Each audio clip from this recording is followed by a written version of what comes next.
You know what it is, right? Maino is in the building. New Maino. Yeah. About to talk about... Not the old one. Yes, not the old one. Not the old Superstar J. Yeah. You know what I'm saying? Queens. New Maino. Brooklyn. Yeah. Queens. Second home.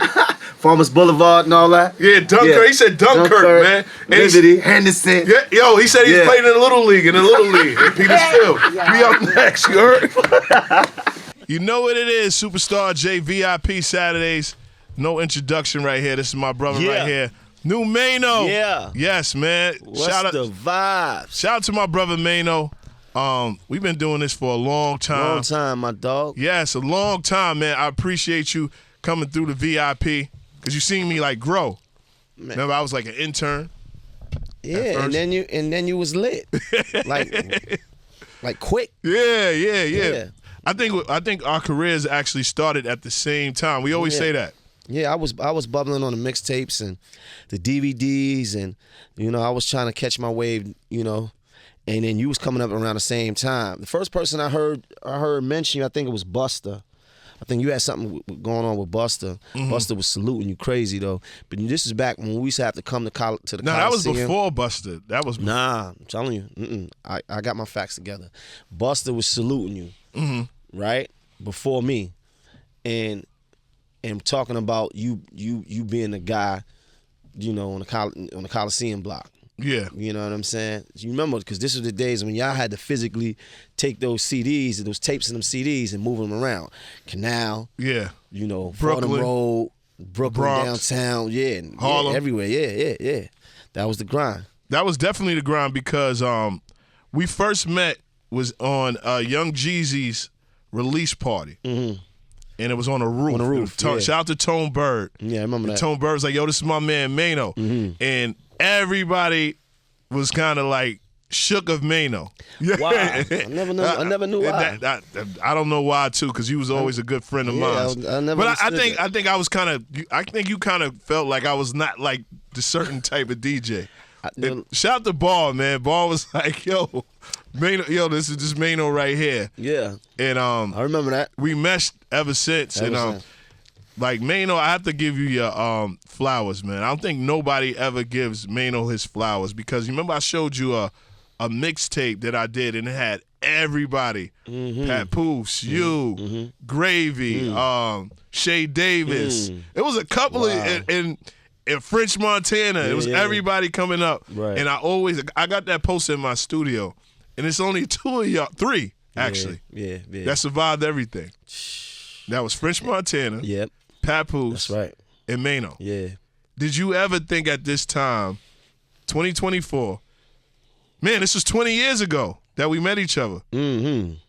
I know. So we're legit friends, man. 20 years. 100%. I mean, listen, man. Like to me, it was always more than just the music. You gotta have it in you. You gotta be built. Mm-hmm. When them times is up, it's up. But when they down, and you gotta be able to stand through that. So I always knew that I was gonna stay down. Mm-hmm. How did you figure that out though? Because we can say it's three different Mainos. Mm-hmm. Every time of the course of time. What's the three? Bandana Maino. Black Flag Maino. Yeah. That was a wild person. Yeah. Then we had Maino with Platinum Maino, where the bandana came off, actually. Now I'm going to show you a moment that Maino, and he teared up. Right. He actually, we were in Miami, and this is when French Montana was pissy drunk. Mm-hmm. And we were walking. Together. We were all walking down. What club was that? That was Amnesia, right? Was it Amnesia? Nah. No, Dublin. You remember Jay-Z said the? No, it wasn't. No, it wasn't that. It was. Damn. It was one of those. Was it Crowbar? No, not Crowbar. No, it was one of the most poppin'est clubs. And we walked. I know exactly what you're talking about. I remember the day, yes. Because it was Memorial Week. Memorial Weekend, when Memorial Weekend used to pop off. And we were walking down, and they had those trucks. They had the trucks. Yeah. And Maino, it wasn't like he put it together. He was walking, and he said, yo, Jay, look. Wow. And it was just a bunch of trucks. Word. And it had Maino face. Yeah. And he was just like. Wow. Couldn't believe it. I made it. How did that feel at that point? Because French wasn't even on at that time. Nah, but me and French always was cool. Because remember, French was doing the DVDs. Mm-hmm. And So it was times when French would be around us. You know, we would hang out. We would link together. Yeah. So it was never. This one is the drinking French. Yeah. Oh my God. Yeah, it was real early. But this was when Haida had popped, and then I was down in Miami for Memorial Weekend, and Atlantic had those trucks. They was heavy on promo. Yeah, you had a nice budget because that wasn't no regular budget. That's when they were spending some money. Yeah, it looked different when that money getting spent. Yeah, right? yeah, when you ain't spending your own money. Yeah, right. So when I saw that, it's just one of those moments where you feel like, man, I'm here. You know, and then when you think about what you've been through, you think about how rough it was to get here. Yeah. And you just soak it up like, man, I can't even believe this. It's like it's surreal. Like I'm seeing my face. It's like that when I seen I had billboards in the city. Like, yeah. It was just like, wow, you know. So it's a lot of moments where you catch yourself, you know, and you just reflect like, man, like I used to be doing this, now I'm here. Yeah. When did you really say like, man, I know I gotta change up. This music is about to change, and I gotta change up. You talking about after I was already here? No, after the platinum records. Right. You're double platinum. Right. I still didn't get my plaque, but it's cool. It's cool. You're a good friend. I got like 8-9 plaques I need to get, like literally right now. Yeah, like 8 or 9 plaques right now. Wow. Yes. And a Lobby Boy plaque. We like what 36 million streams? Yeah, definitely. When did you? Because every time I've seen you, you knew this is where to go. You knew the DJs. Right. You knew what DVDs. Then you knew what radio. And it's like, how do you find out? Like, who does the research? Because you always know. It's just having your ear to the streets, being in, you know, I really, you know, like, when I think about the way I was coming up, I really was like outside, meaning, you know, I'm not talking about in the streets, right? I'm talking about like Party I was really like I was really in the party scene. Eras, moments, yeah. Yes, I was really, really, you know, in the party. So it was a time when coming up, when, you know, we was already popular where we came from, but then we was always coming into the club. So like the club life people started to know me, right? And it was like, man, on them. And then it was like they knew I rap, but I hadn't popped yet. Yeah. So it was like, you know, they know me from always being out. Like it was a circle of girls. That, that's man on them. They always out. Like, you know what I mean? So that was the thing, which kind of helped me because I started to know the DJs, man. Rest in peace to Big Cap. Yeah, right? shout out to Big Cap. Big Cap was one of the few guys, right, along with DJ Self, DJ Will. Those are the guys that was early, right, that was saying to me, whatever record you got, I'm gonna play it in the club. You know, so I was getting my spins with, you know, the late great, you know, DJ K Slay. K Slay was putting us on, you know, at nighttime, and we was getting our little freestyles off. But I was coming to the clubs, and I was taking records that we was making or whatever I was making, and I was going to Self, I was going to Cap, and they was playing them. And we talking about lit parties. We talking about Club Show on Wednesday. That's show is the what is it? Break it down. What's the new club now? Ambula? What is it? Where's it at? It's on 41st. What is it? Nebula. Nebula, yeah. Nebula used to be a club called Show. Oh, wow. Yeah, on Wednesdays. It was popping. It was crazy. I'm talking about BMF was coming in there. This club was everything, you know, and DJ Cap was a DJ in there. And DJ Self used to DJ in there. Oh, wow. Wednesday night at Show was crazy. You got to ask them. This was nuts. And he was like, I got it. It was one of the main parties at the time. Yeah. It was big, and we was always there. We was always there. Who was the promoter there? I want to say this is back in what's his name? I got a good question. Obi. Oh, shout out to Obi. The promoter was back then. It was another guy. I can't remember his name. He was always out there. It was the promoters was different. You know, the ladies was different. It was a whole different scene. Yeah. And we was coming out, and we would come out with all our Hustle Hard shirts on. Yeah. And it was like a movement. So I was trying to capture that world too. So at the same time, people was hearing me on the mixtapes, and I was catching my little spins on Hot 97.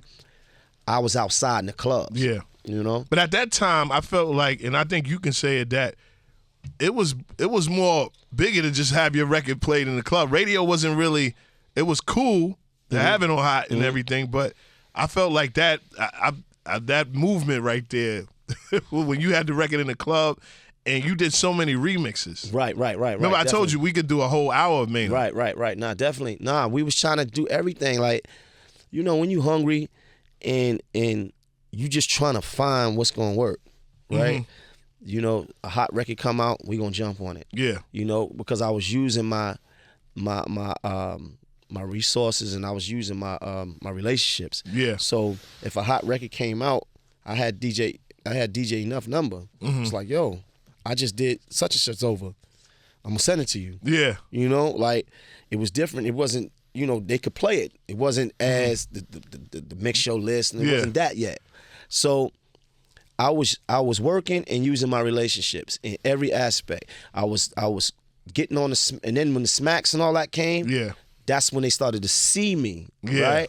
So the personality started to come. Right. You know, Jesus sandals and all that, right? Yeah, the personality. Yeah, so that started because you had niggas that was like, Maino cool. I don't really fuck with his raps and all that, but he a real nigga. I fuck with him. Let me ask you something. What did it take? Because I know you was like, I got to get on that smack cover. Man, you remember at that time being on the cover? I had wanted to be in XXL. Yeah. More than that though. Wow. Because the XXL represented something to me that I felt like, man, like they had a section in there. I can't remember the name. I think it was On the Radar or something like that. Yeah, On the Radar. Okay, I wanted that bad. I wanted that so bad that I went up to the offices. I went up to the offices to see Bonsu, like, what's up, nigga? I feel like I deserve this. Yeah. You know? And he sat me down and was like, we see you. We know you working. Yeah. I went up there like with something on my chest though, because I felt like you putting all these other niggas on there. I'm on all these mixtapes too. And I'm worthy of this shit, right? Right, that's how I felt.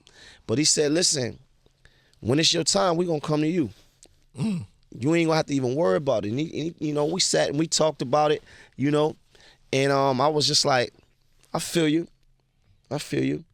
you know, and they wound up coming to me later on, you know, when Rumors dropped. Yeah. When Rumors dropped, it was like over. Game over. Yeah. Now shout out to Maino. I think I actually said to Kevin Gates, right? I think you, 50 Cent, what's the other guy named? Big Boogie, has like the most motivational quotes all over Instagram.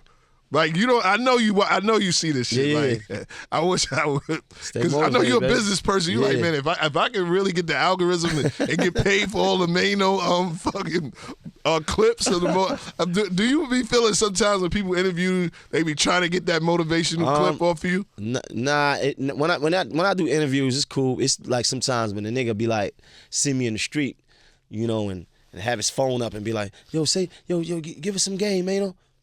Well, yo, nigga, come on, you giving game though. Nah, but I'm just saying it's the way you do shit. You can't be throwing no camera in my face. Yeah. You know what I mean? Like, and talk, because it don't just come out like that. I'm speaking, and it's coming from a real place, and I'm speaking about things that may be on my mind or things that I'm thinking about.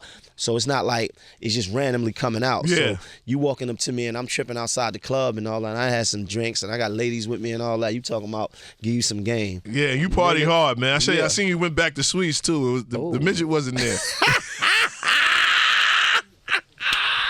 I had a suit on and all that. Yeah, I was like, that was the same day they gave me the day. I had to celebrate. We got to baby. talk about that. The Congressman Maino was outside in a suit in the strip club throwing a bunch of money. Oh my God! Come on, man. This doesn't look. But hey, man, if Trump is in office, Maino could be in office too. Right. Did you ever think about being a congressman? Nah, man. Why not? That ain't me. That ain't who I am. I mean, people always say, "Yo, man, you need to run for something." I'm like, nah, nigga. I know. I think you would win. I'm saying I'm not that positive. I'm saying I'm. What about Brooklyn, like a community listen, district 38 or something? No, look, I'm saying I'm realistic. Okay. I come to the people as the people. I'm not portraying something that I'm not. Now, if that is what you know, what somebody's looking for, then I got it. I'm the winner. Yeah. Right. I'm the victor. Right. If it comes to something like that, but you know, I'm not really so much a political person. You know what I mean? But I would say, man, the way life is going, you never know what could happen. I feel like it could happen. I don't see anything that, you know what I mean. It's nothing that I seen that you can't do. Right. You do radio now. Yeah. You know what I mean? People could be like, if you would ask me that 2 years ago, 3 years ago, I would have been like, Yeah, but I know you very well, and a lot of things you say no to actually happens like 3 years after. Because I can say I have a lot of clips, and he was like, "Man, I don't do no fucking love and hip hop."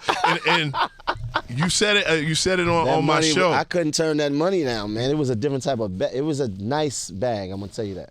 I know it's a lot. You wouldn't. Nice. You wouldn't have did. You wouldn't have did if it wasn't. They were nice to me.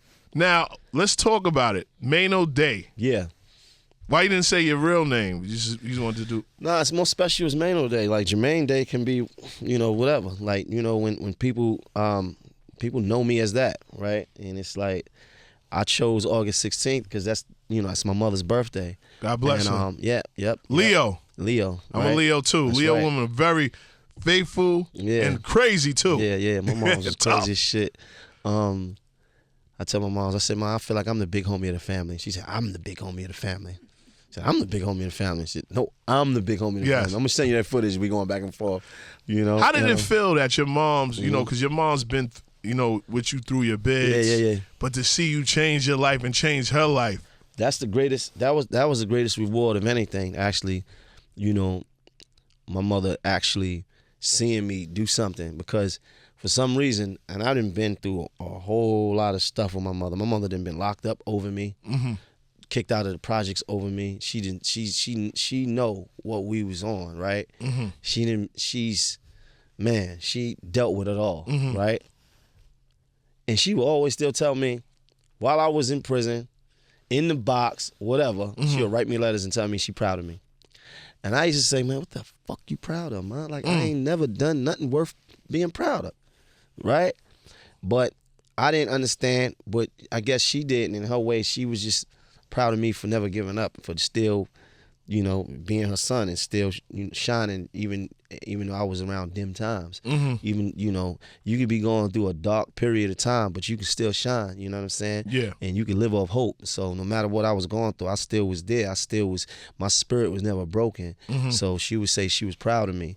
And so for me to come home and then find music and start to move in a different area and make things happen for myself, man, that was her greatest, you know, she's all super proud. Super duper proud. I want to know, how do you invest? Because you've been rich for a long time now, man. Let me tell you something. It was one time, right? And I don't know Maino's like relationship status, but we had a CD that came out, right? And I was with a female. Yeah. This motherfucker right here. Oh, on 23rd. Yeah. Yo, and I pull up to him, right, and she was like in the passenger side, and so happily Maino came on the passenger side, right, and I'm having this CD, and all of a sudden he's like, "Hey, how you doing?" I wanted to raise the window up so quick on this motherfucker. I said, "Man, this guy right here is crazy." I'm supposed to be a nigga. He's like, "How you doing?" Now you know, Jay, I like to shoot. Yo, let me ask you something, man. Yeah.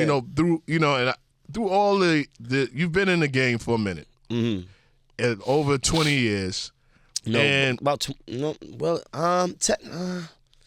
20 years, bro. So does 2004. it count? Does that count? Like my mixtape? Yeah, that's high school. Because what I say, I went professional in 2008. That's when I turned pro. That's when I turned pro in 2008, because that's when we started to put out music that the masses are starting to hear. So I don't know if I always count my. I have to count it because I feel like when I got on radio, I turned pro. Right. So we'll say 2008. You've been rich since 2008. All right, I don't know what your I've had the reason why I said the female, because I've heard females like, yeah, I see Maino in the store in Saddle in Jersey, and I'm like, okay.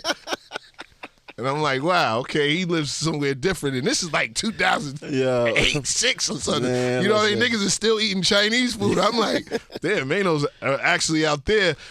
What do you do far as investment? Right. You know, because I've never seen you a person that over splurges. Right. You know, how do you invest, and what would you tell an artist this long to invest in certain things to keep your money?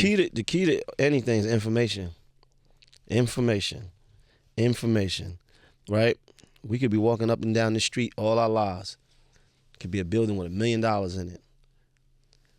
All we had to do was walk in and pick it up, and it was ours.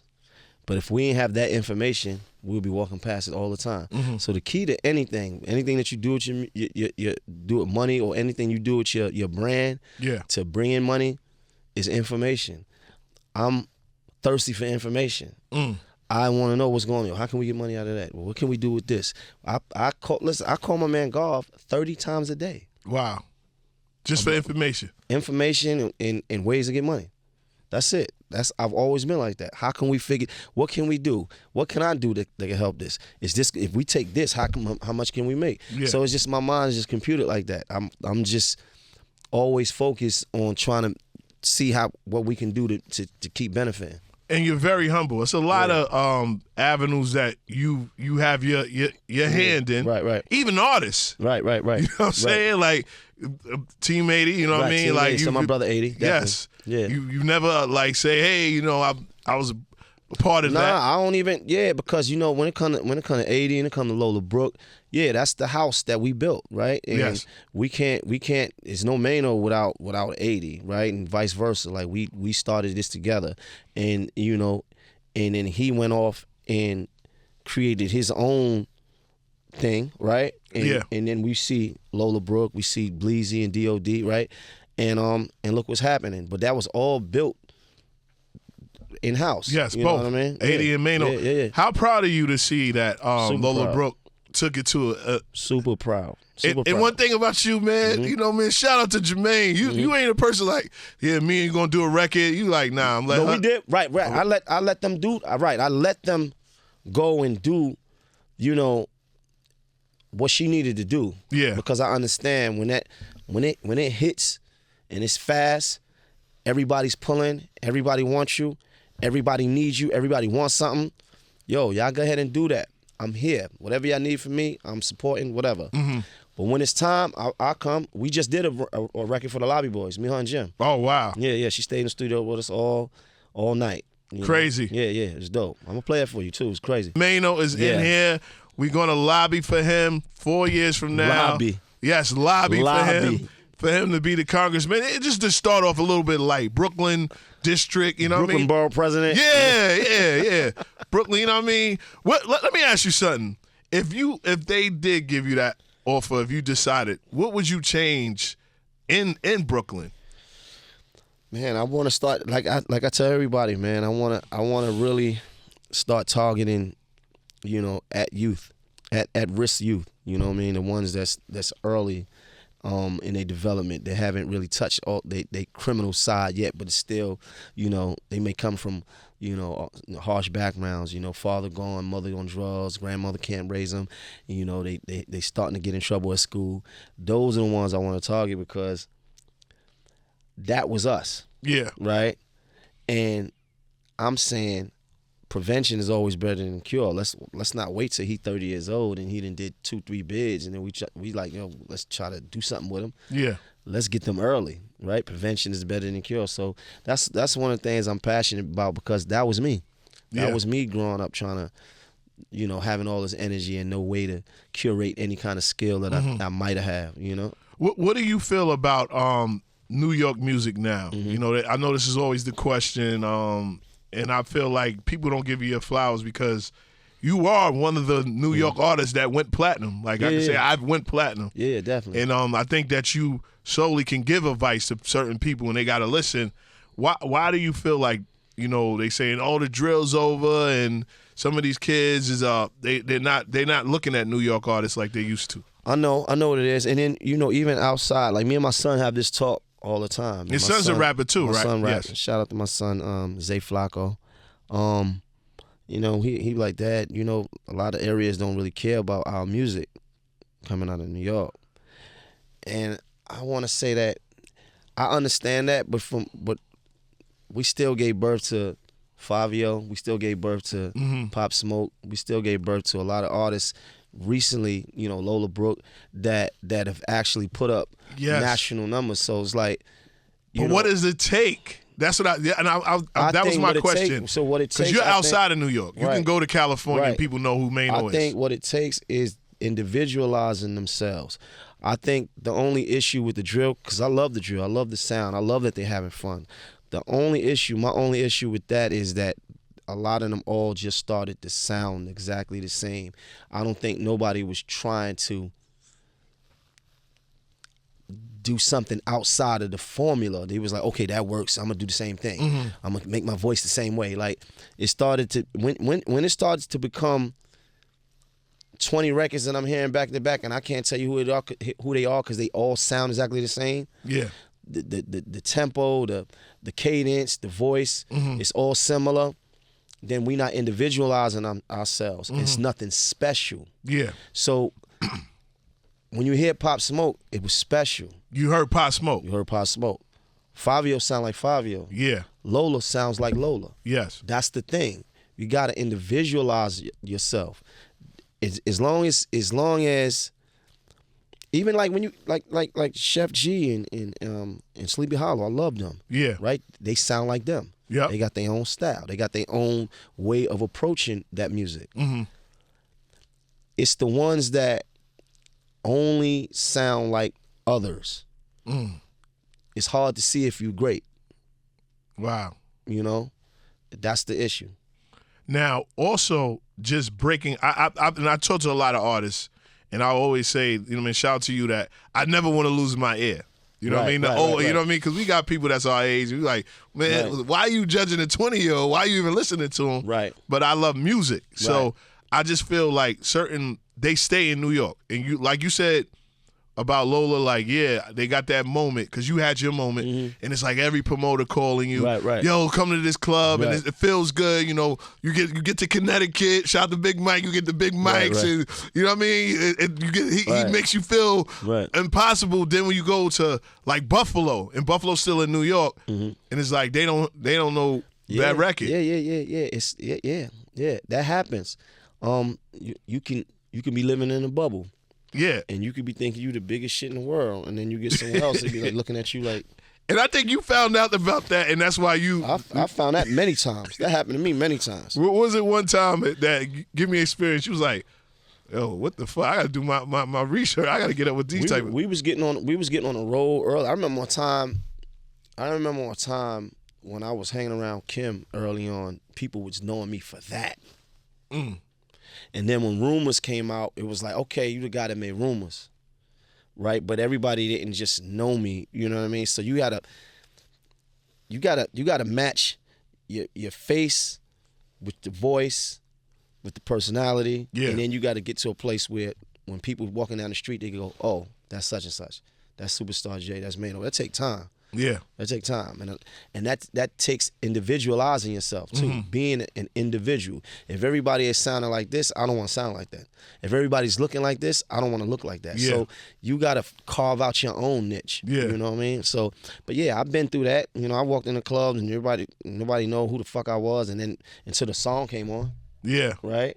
So it's gonna happen. You know, especially in the beginning.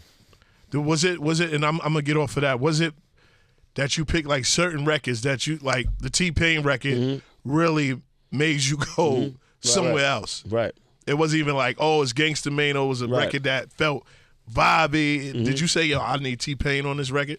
No, when that record, when we heard it, we knew it was T-Pain. You know, Just Blaze, when he wrote the hook, and then he had recorded the hook, and it felt like T-Pain. You know, some records you just know. You know, you don't have to overthink it. You just know this is Pain. What record that you didn't know? You was like, oh shit, I didn't think this was gonna go like it was gonna go. I feel kind of like that about the Young Thug record. What? Yeah, I like people would be like, why? Because you thought it was an older content? no, it's not that at all. Okay. I'm saying I love the record, but I'm saying the way people are responding to it right now was like, man, is it because it's thug or is it because it's just super good? Mm-hmm. Right? So I found myself asking myself that, like, man, is this because everybody, nah, this is a hit? I'm like, you think so? Because I'm like, because I don't always know. I always do the 10 second. When I heard, I was like, let me give him a call. Yeah, I was like, that's what I mean. That's how I feel. Like a certain, even with albums, I don't know. People be like, yo, you like, I listen to the 4. If I can't go with the 4, then can't go past 4. You know what I mean? That's why I be hating. What if you don't like the first 2? It depends on the artist I'm dealing with. You know what I mean? If I'm a artist you don't know that you just interested in music because he lit at the time. It has to be the 4 for me because so I feel you could get past the first 2 that you don't like. Yeah, I can. So you get past 3 that you don't like. Yeah, because it's mixtape wise. Like sometimes, but I'd be like, why would you put the best record number 11? Bro, I tell people all the time, your first setup, that 1-2 got to be. And just our attention span now. That's what I'm saying. It's worse than ever. Like, come on, Maino. Niggas is listening to music and driving and on the phone at the same time. Yes. Right? I argue with my homies about that, man. I'm playing them shit and you're on the phone. How the fuck do you hear me? I can hear you. You can't hear me because you're talking. It's impossible for your brain to do the same, like to do 2 things at the same time. You can't listen and talk at the same time. I'm going to tell you this. Everybody, like, I'm always texting and me on the phone listening. Right. But I learned that from bagging mixtapes up. When I was driving, it was too many mixtapes. So when I would go to Harlem, I would have to bag up 100 mixtapes. Man, I be wanting niggas to meditate on my shit. I need you to shut up and just sit still in a room and listen, right? That's the gym, though, for me. Yeah, When the gym, I can sit there and listen. Yeah, but most people not. Most people is doing exactly what we talking about. They texting, they taking pictures, they driving, they eating, they arguing, they having sex. They doing everything other than just studying the music. So it's hard. The attention span is rough, and you can't get past the whole album because when I'm listening to an album, I'm getting phone calls. Yeah. So now I gotta turn the music down for a minute and deal with that, then try to get back to it. So do you have a problem with attention span now when you listen to music? Yeah, we all do. My nigga, try to sit down and watch a movie now. Yeah. And think about how it was before we had phones. I dedicate. I'm watching a movie like this. With my phone in my hand, and I catch myself and say, "What the fuck am I doing?" Yeah. I remember it was a time before the phones had all this technology on it. See, now we going to the phones now because we getting all our information from it. Yeah, apps, everything. Everything. We going to get the news. We going to get we going to get everything from the phone. First thing we do in the morning is grab our phones, right? So what I'm saying is, it wasn't like that years ago. We talking 15, 20 years ago, phones was just a phone. So we wasn't holding it in our hands like that. So we only picked it up to use it, to talk on it. And once that was over, we was back to the world. So we could sit down and watch a movie and have complete focus on what we was watching. Yeah. It's hard to focus on things. Yeah. As long as we got these phones. I'm telling you, for all of us. I only got one phone. I can't do 2 phones. I feel like it's too much access to me. Because if I get one phone, then another person call me. My daughter call me on my other phone. It's hey! like that. It's like that. Before you leave, the Lobby album, when is that coming out? May. Lobby Boy Dreams. Yes. How did the last Lobby out? I felt that, you know, I always told you that. I felt like it dropped it should have dropped when it should have dropped. 36 million streams, bro. We good, man. 36 million streams, man. Independently. Yeah. Not on a major. Crazy. Right? So that's pretty good to me. I mean, you know, people know numbers. I feel like that album, it was a straight classic. Yeah, it was and it was flawless. Yeah, flawless. I mean, from 1 to the end, crazy. Flawless. I mean, I feel like y'all was the first ones to really like embrace the sample. Oh, that's what I'm saying. We took those samples and went crazy with those samples. Yes.